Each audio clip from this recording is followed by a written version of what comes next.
Hello everyone, ఈ రోజు కొబ్బరి పాలతో పరమాన్నం ప్రిపేర్ చేస్తున్నా. ఎలా తయారు చేయాలో మీరు చూసేయండి. నేను ఇక్కడ ఒక కొబ్బరికాయ అయితే తీసుకున్నా. దాన్ని పగలగొట్టి అందులో వాటర్ తీసేసి వాటిని ముక్కలుగా కట్ చేసుకొని శుభ్రంగా వాష్ చేసుకొని ఆ తర్వాత మిక్సీ చేసుకుంటున్నాను. కొన్ని వాటర్ వేసుకోవాలి మిక్సీ చేసుకునేటప్పుడు. కొబ్బరి పాలు రెడీ అయిపోయాయి. ఇప్పుడు వాటిని వడకట్టుకోవాలి అన్నమాట.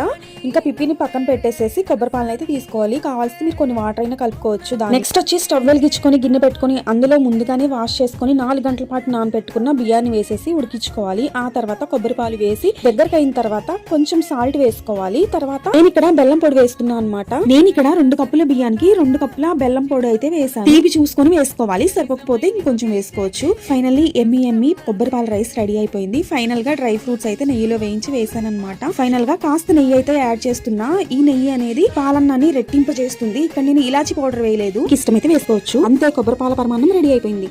Please do like, share, subscribe to my channel. Please support me all.